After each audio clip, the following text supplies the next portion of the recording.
This morning on DC News Now, police shoot a suspect in Prince George's County. The suspect eventually exited the vehicle armed with a knife. The latest on the investigation.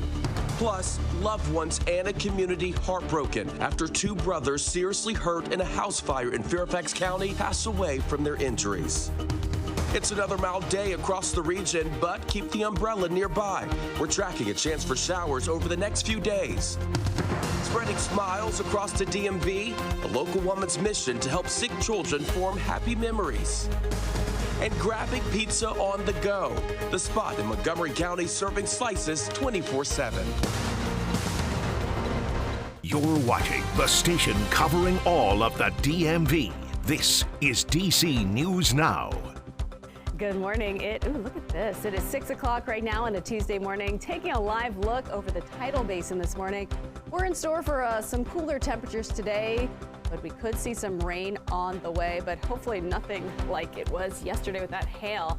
Jackie will have more on that coming up in a minute, but thanks for starting your day with us here on DC News Now at 6 o'clock. I'm Tanaya Wright. And I'm Corey James. Good morning to you. Shanika, she is keeping an eye on those roads for you. She's going to have the latest on to help you get out the door and on the roads this morning before we get to Jackie in just a moment. What am I saying? We don't know. I just let you go. A couple days off, sinus infection. I'm pushing through. It's early. It's not contagious. That's not contagious. We're both hacking over here. I know. Let Corey freestyle. You don't want me to freestyle. Oh, gosh. It'd be awful. I'm more of a Whitney Houston, you know. That's what I was going to say. Whitney Houston. Maybe, let him sing. Maybe JoJo. Not sing, yes. sing. A falsetto is my type of thing. But anyways, the weather's going to be better today. Yes, I cannot freestyle. Anyway. I can't either. The weather will be better today, especially if you like 70s, dry conditions, sunshine. The radar all quiet out there this morning, and it will remain quiet through the day today. It's later on through the overnight tonight that we could see some more rain chances returning to the area, but those daytime hours will be dry, and we're seeing most of that front down towards our south. Now temperatures right now 40s, 50s, and some 60s on the map. We're lower 60s, Fredericksburg and Lexington Park. We're upper 50s at this hour in DC as we're approaching sunrise. Sunrise is coming up at 6:29, and we'll see a mix of sun and clouds out there through the day. Highs back into the 70s. More details of that 7-day coming up. Shanika's back with a look at those roadways, though. How's it looking right now?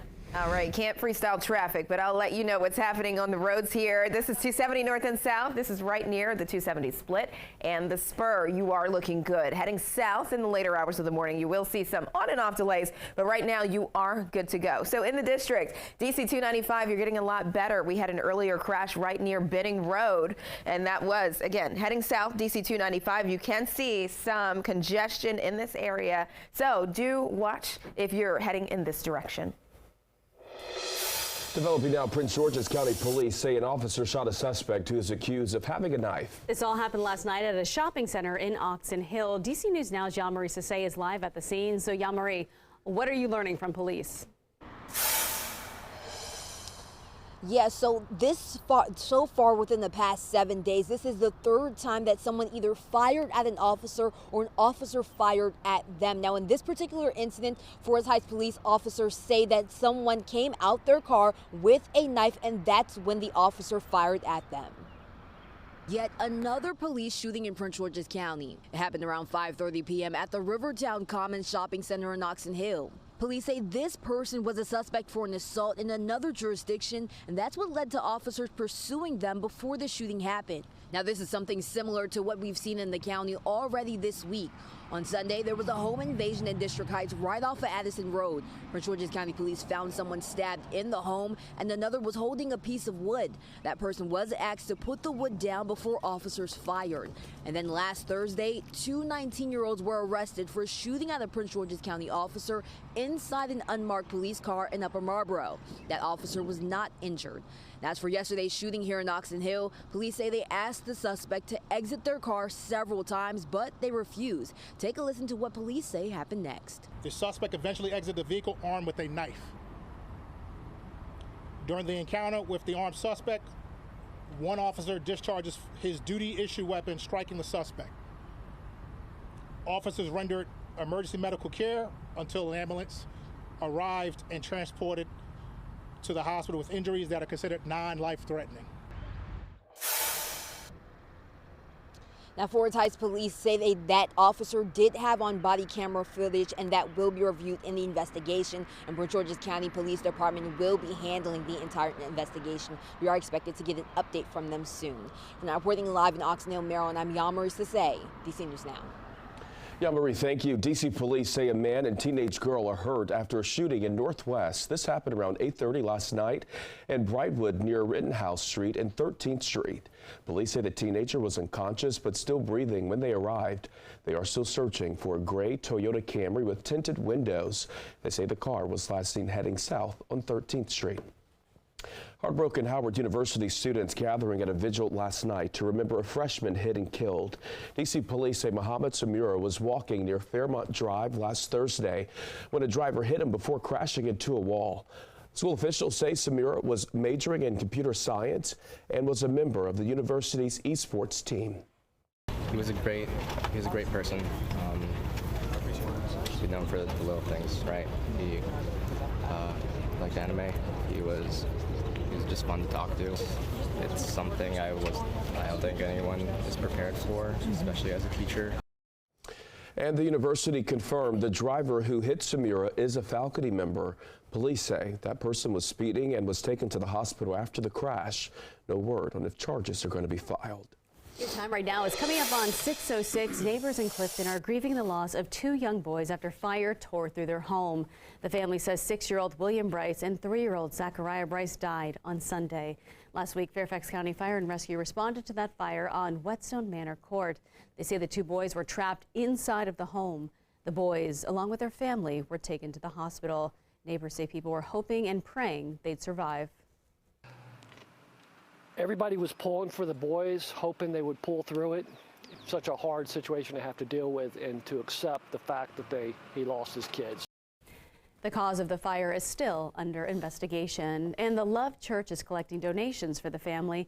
They can be brought to the church's Gainesville office Monday to Thursday from 10 to 5 and the Winchester location from 9 to 5 every day of the week.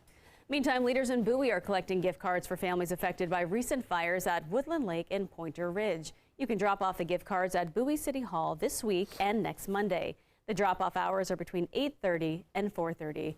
And crews recovered another construction worker's body at the site of the Key Bridge collapse in Baltimore. This is now the fourth body pulled from the river, and they say this person was trapped inside a vehicle. Right now, crews still have 2 more bodies to recover. We're also learning the construction workers had no warning before the bridge collapse. That's according to the attorney of a worker who survived. He adds that his client narrowly escaped drowning by rolling down his truck's window to get out. The attorney says he then held onto a piece of the bridge floating in the water until rescue crews arrived. Meantime, the FBI is opening a criminal investigation into the bridge collapse. DC News Now's Dave Laval has more on the investigation in Baltimore after agents boarded the cargo ship. The cargo ship Dolly remains trapped under bridge debris behind me. It's been that way since the March 26 collision. A new report sheds light on what may have gone wrong. The Associated Press reports the Dolly may have experienced electrical problems with its refrigerated containers before it left the port of Baltimore, but still left for Sri Lanka. The crew apparently knew of the issues and indicated they would be addressed, according to the story. The Dolly lost power about 30 minutes into its trip before it crashed into the bridge. FBI agents went on board the vessel Monday. We have not been told what they did on it. 6 bridge workers died in the collision when they fell into the Patapsco River. 4 bodies have been recovered. Attorneys representing the families of 2 of the dead workers and 1 who survived announced Monday they're seeking legal action against those responsible. Baltimore Mayor Brandon Scott unveiled a partnership with 2 law firms Monday to seek similar action. In Baltimore, Dave Laval, DC News Now. Happening today, the district closing and changing some government services as the city observes Emancipation Day, Emancipation Day commemorates the signing of the law ending slavery in D.C. Other government services closed today include recreation centers, the Health and Wellness Center, and the Department of Motor Vehicles. The Sasha Bruce Youth Center and the Department of Housing will also be closed today. Another service changing is trash collection, which will slide by 1 day for the remainder of the week. The city will suspend its reversible lanes on Rock Creek Parkway, Canal Road, and 16th Street. They will also stop all construction in work zones today.